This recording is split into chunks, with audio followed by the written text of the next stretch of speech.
Hello, sixth graders. Welcome to your video lesson on adding and subtracting one-step equations. You have some prior knowledge. I want you to really activate and get ready. Make sure you go at your pace, pause when you need to. Your learning target is I can solve addition and subtraction equations using inverse operations. Very important vocabulary word. Here we go. So I want you to stop and think, what do I already know about the equation x plus 5 equals 8? What do I know? And some of you might be knowing more than others, and that's okay. Is it easy for you to find the value of x? So remember, with an equation, you have two sides that are equal, and x could have a number value that makes a sentence true. So is it easy for you to know what x is, or is it not? How could you explain this to someone who it's not as obvious to? If you know x is 3, how would you explain to someone that's not obvious to? And you might know x is 3 because maybe you said, well, I know that 3 plus 5 is equal to 8. Maybe you said 8 minus 5 is equal to 3. Notice those are a fact family, right? We can rearrange the order. We know that 8 minus 3 would also be 5. Okay, so let's think about what we've been doing there. The main idea is whatever you do to one side of an equation, you must do to the other side to have the sides remain equal. That's the goal. An equal sign says that two sides of an equation are the same. 3 plus 5 equals 8. 3 in this case is our solution to make the sentence true, and that is the goal. What we're going to do to solve this, to figure these out, is a term called inverse operations, and that helps us solve for unknown variable. What that means is that we are undoing. The inverse operation for addition is subtraction, opposites, and the inverse operation for subtraction is addition. So we are going to be undoing to figure out what was there before. Here we go. Some steps for solving a one-step equation are as follows. You need to write an equation. We practice having things in words. So for example, if I have the sentence 5 less than a number is 13, I can write that out in symbol form. So I have 5 less than means I'm taking 5 away. So I'd write my equation, a number with 5 less is 13, is meaning equals. The goal is for me to find x. So I'm going to make my train tracks. This is me saying, I know both sides have to remain equal.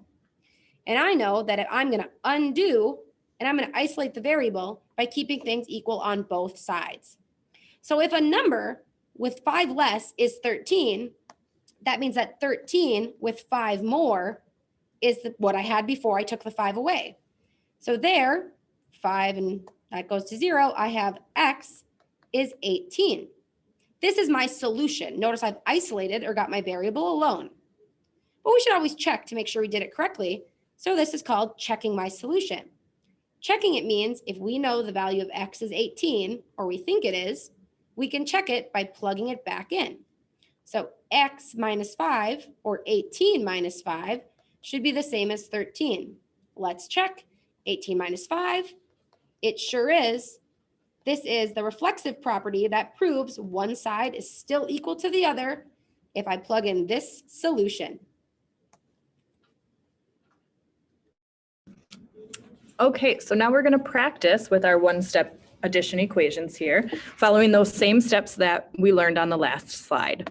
So our first step, write the equation. Well, we have x plus 6 equals 14. Start with our train tracks. Make train tracks all the way down. Next step is to do the inverse operation. So undoing what's with the variable. We have to get the variable all by itself.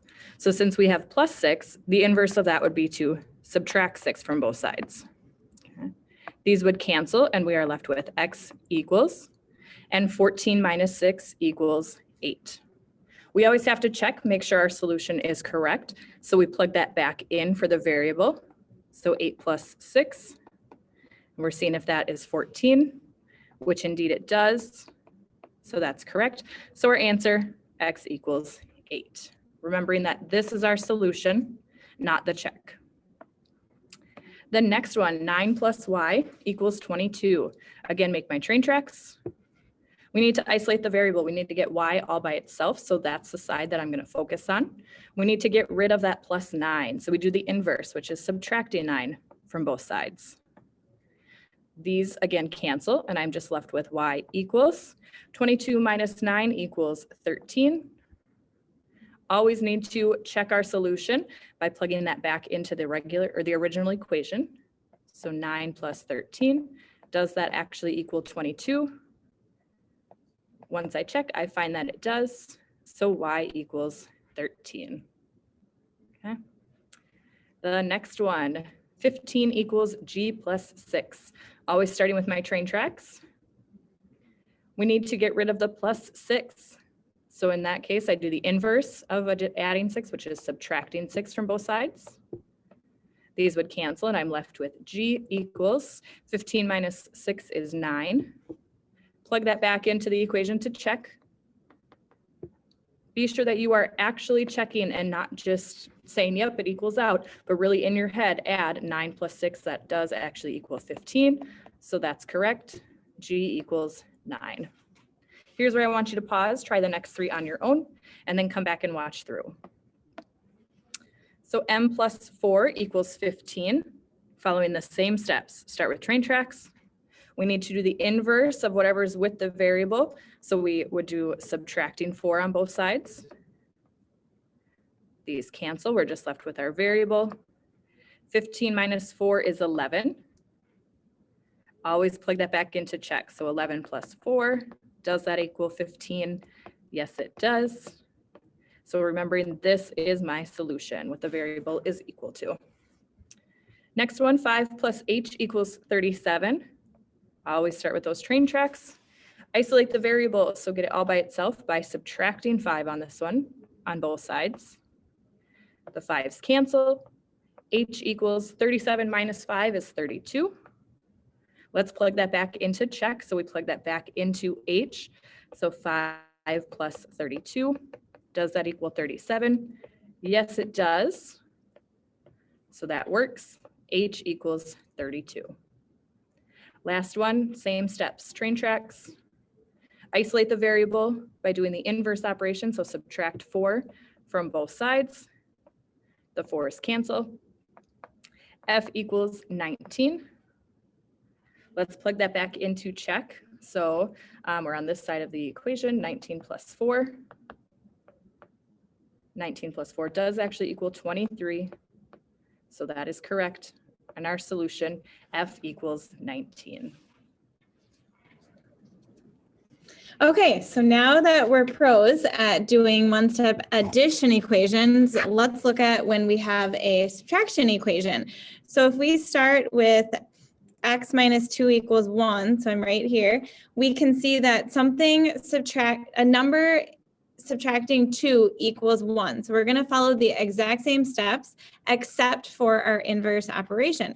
So first I'm going to make my train tracks because I'm noticing that they need to be equal, and it also keeps me really organized so that I can have both sides and look and see what's happening on both sides. So now I can see that because we're subtracting 2, and like we mentioned before, that the inverse of subtraction equals addition. So now this time we need to add the opposite. So we look at the side with the variable, which is x minus 2. We're going to add 2 to both sides. The negative 2 or subtracting 2 plus 2, that cancels out. So we're left with x, and then we have 1 plus 2 equals 3. Follow the exact same steps. I go back, I take my solution, which I think is 3 right now, plug that back in, 3 minus 2 equals 1. And like we mentioned before, we want to make sure that we're actually checking. So does 3 minus 2 actually equal 1? Yes, 1 equals 1. So I go back up, circle my solution so it's nice and clear. All right, looking at 4 equals y minus 3. So I make my train tracks on both sides of the equation. Sometimes we have the variable on the left side or the right side. Either way, we still want to break apart those two sides. So y minus 3, I look at that side because this side right here, because it has a side with the variable. I'm going to add 3 so that I get rid of that subtracting 3. Add 3 here. Notice how we put a line under it so that it kind of like breaks up each step that we go through, and again, it keeps us organized.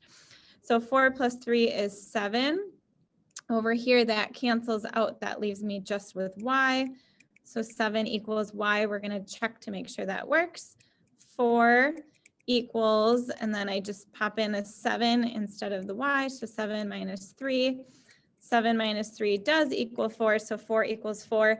I always like to have my variable on the left side. So I change this and just write y equals 7. And then I make sure to circle it for my purposes so I can look back and it's nice and clear for me to see. 28 equals g minus 6. So there's my train tracks. I look at the side with the variable, which is this side. I'm subtracting 6, which means the inverse is adding 6. Do that on both sides always. That cancels out, so I'm left with g. 28 plus 6 is 34. So 34 equals g. And now I'm going to do my checking. Does 28 equal 34 minus 6? 28 does equal 28. And if you check it and they don't equal each other, that means that you have the wrong solution here. And that just means you made a mistake, possibly here, possibly there. And so it's a great, another reason to check is because you're able to determine right away if it's correct or incorrect. So if it doesn't work, just erase it or maybe cross it off, restart it. So I can see that 28 does equal 28 and then rewrite it, g equals 34 and then circle it. So that's why checking is so important. There's no reason why you shouldn't have the correct answer if you're checking it correctly. So pause the video and try these 3 problems here and then come back and check your work. So we have m minus 7 equals 12. Here's my train tracks. I'm going to add 7 to both sides. That cancels, so we have m equals 19. And then 19 minus 7 equals 12. 12 equals 12. That checks. So my solution is m equals 19. We have 5 equals h minus 6. So remember, that's telling me that something minus 6 equals 5. So that's why we're going backwards again, and we're inversing it and undoing everything. So I look over here and I have to add 6 to both sides. And then that cancels out. So we have 5 plus 6 equals 11. 11 equals h. So then we have, does 5 equal 11 minus 6? 5 equals 5. So h equals 11. And then here, we have 18 equals f minus 4. And let's say that you accidentally maybe subtracted 18 on both sides instead. So we go like this, and then, I have 0 equals f minus 22. And then all of a sudden, I'm like, that does not make sense. So that's a good reminder to me, like, oh, I think I subtracted or I added the wrong thing. So then look how easy it is to just go back. And then I see, oh, I better look at this side with my variable, add 4, because adding 4 is the opposite of subtracting 4. So now we have 22 equals f. We don't want to be adding things to our variable side. We want to be subtracting things to keep our variable alone or to get it alone, to isolate it. So then we have 18 equals 22 minus 4, and that does check out. So then we have f equals 22. Okay, so this is our key concepts, key takeaway from this video, these properties of equality. This is really what we're using to help us solve these equations in order to keep the 2 sides equal. So I would make sure you have both of these written down in your notes. Okay. The subtraction property of equality just says that we can subtract the same number from both sides and they'll remain equal, which is what we were doing on the last slides when we were solving these addition equations, that if we need to solve for x, we can subtract 2 from both sides and it will keep the sides equal or balanced. Okay. The addition property of equality, same thing, but this time that if we subtract or if we add things to both sides, it will still remain equal. Okay, so when we have these subtraction equations, we add to both sides, and then again, it's still keeping each side of the equation equal, and that way we can solve for our missing variable. All right, so that's all we have for you. So make sure you're keeping these notes in a very safe place, whether it's on paper or whether you did it through Notability on the template. Now your next job is to go back into the Schoology folder, find the Schoology check-in. Notice how that it says to show all your work on paper. So go into your math notebook, go to your template, whatever you're working on, all the questions. When we say show all your work, you're showing your train tracks, you're showing your inverse operation, your solution, and your check, which is one of the most important parts. You will have one attempt today, and then in the next couple days, whether you're in school or on Zoom with us, we will be opening up more attempts for you. Make sure your work is on paper so that your mistakes are easy to identify by you and by us, and that we can confirm your understanding of the process. If you would like some more extra additional practice, you can go into these 2 IXLs and type in those codes and have some more work with it. Thanks for watching, everyone. Have a wonderful day.